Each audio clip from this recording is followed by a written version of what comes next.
की चिंगारी अब उत्तर प्रदेश की सियासत में भी शोले बनकर भड़क उठी है। समाजवादी पार्टी के मुखिया अखिलेश यादव ने एक बार फिर से चुनाव आयोग पर सीधे सीधे सवाल खड़े कर दिए। उनका आरोप है कि चुनाव आयोग दबाव में काम कर रहा है और लोकतंत्र की नींव हिलाई जा रही है। वहीं चुनाव आयोग ने भी अब स्पष्ट कर दिया है कि वो निष्पक्ष है और आरोप सभी बेबुनियाद है जो विपक्षी पार्टी लगा रही है।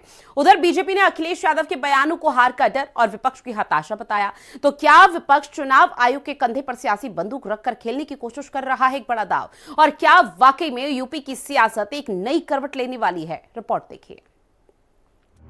अखिलेश ने ईसी पर फिर की चढ़ाई, बिहार एसआईआर की लड़ाई यूपी में आई। सपा ने चुनाव आयोग को किया टारगेट। बीजेपी का तंज, हार के डर से विपक्ष फ्रस्ट्रेट। समाजवादी पार्टी के प्रमुख अखिलेश यादव ने एक बार फिर से चुनाव आयोग पर बड़ा हमला बोला है। एक ट्वीट के जरिए उन्होंने चुनाव आयोग की निष्पक्षता पर सवाल खड़े किए हैं और विपक्ष को मिल रही चुनौतियों को लेकर अपनी नाराजगी जाहिर की। अखिलेश यादव ने ट्वीट कर लिखा कि चिट्ठा लंबा होता जा रहा है। जिनकी करतूतों कारनामों का उनका जवाब भी न आया अब तक हमारे हलफनामों का। इसके साथ ही उन्होंने चुनाव आयोग को चेताते हुए कहा, चुनाव आयोग को सुधार ही नहीं, अब तो आमूलचूल परिवर्तन की आवश्यकता है। अखिलेश यही नहीं रुके, उन्होंने चुनाव आयोग पर दबाव में काम करने का भी आरोप लगाया और कहा कि लोकतंत्र को बचाने की ऐतिहासिक जिम्मेदारी आयोग के कंधों पर है। वो ये ना समझें कि वो अकेले हैं, सबको अंतरात्मा की आवाज सुननी चाहिए। तो बिहार में उठी एसआईआर की इन आग की लपटों ने उत्तर प्रदेश की सियासत को भी सुलगा दिया है। वहीं दूसरी ओर चुनाव आयोग ने प्रेस वार्ता कर विपक्ष के हमलों का चुन चुन कर जवाब दिया। कानून के अनुरूप हर राजनीतिक दल का जन्म चुनाव आयोग में रजिस्ट्रेशन से ही होता है, तो फिर चुनाव आयोग उन्हीं राजनीतिक दलों में भेदभाव कैसे कर सकता है? चुनाव आयोग के लिए न तो कोई विपक्ष है, न तो कोई पक्ष है, सब समकक्ष हैं। चाहे किसी भी राजनीतिक दल का कोई भी हो, चुनाव आयोग अपने संवैधानिक कर्तव्य से पीछे नहीं हटेगा। जहां एक ओर चुनाव आयोग ने विपक्ष के तमाम सवालों और आरोपों का खंडन करते हुए हर सवाल का जवाब दिया, तो वहीं दूसरी ओर विरोधियों के तेवर ढीले होने का नाम नहीं ले रहे हैं। उधर सत्ताधारी बीजेपी भी अपने ही अंदाज में विरोधियों पर पलटवार कर रही है। समाजवादी पार्टी ने 18,000 एफिडेविट दिए और उस पे इलेक्शन कमीशन की तरफ से एक भी जवाब नहीं आया, किसी के ऊपर कार्रवाई नहीं की गई, ना तो जो है हमारे ऊपर की गई, ना ही जो है जिन लोगों ने उनका नाम काटा उसके ऊपर की गई। देखा जाए तो रिएक्शन ही नहीं दिया गया।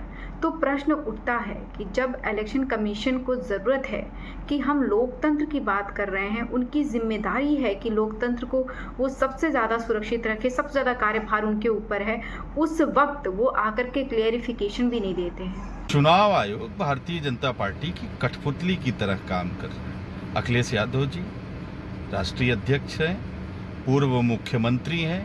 उन्होंने पिछली बार चुनाव के बाद हलफनामा देकर चुनाव आयोग पर आरोप लगाए थे, आज तक उसका जवाब नहीं आया।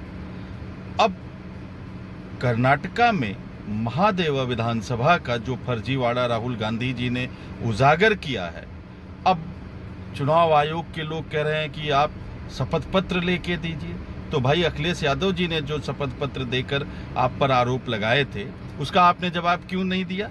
विपक्ष की एक चलन बन चुकी है, जब चुनाव आता है तो कोई न कोई एक फॉल्स एजेंडा सेट करने का प्रयास करते हैं।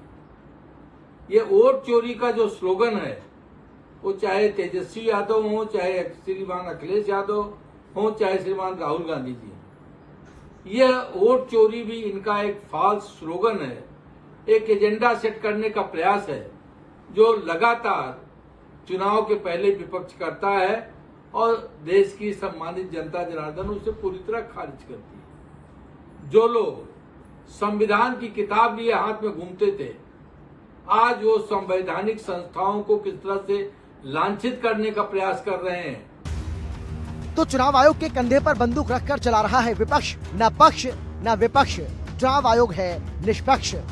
ये बात विरोधियों को क्यों समझ नहीं आ रही? क्या चुनाव आयोग ने विपक्ष के नैरेटिव की हवा निकाल दी है? क्या सामूहिक इस्तीफा देगा समूचा विपक्ष? ये वो सवाल हैं जो सियासी तकरार से पैदा हुए हैं। इन सवालों पर माननीय बंगले झांकने लगते हैं। ठीक उसी तरह जब नेताजी के इलाके के लोग मूलभूत मुद्दों पर माननीयों से सवाल पूछ लेते हैं, क्योंकि जनता के मूल मुद्दों से तो भटक गए हैं नेताजी। कहीं ऐसा ना हो इस दोहरे रवैये के कारण चुनाव में फिर न लटक जाए नेताजी। लखनऊ से विक्रम सिंह राठौर, राहुल श्रीवास्तव और लालचंद के साथ ब्यूरो रिपोर्ट, हिंदी खबर।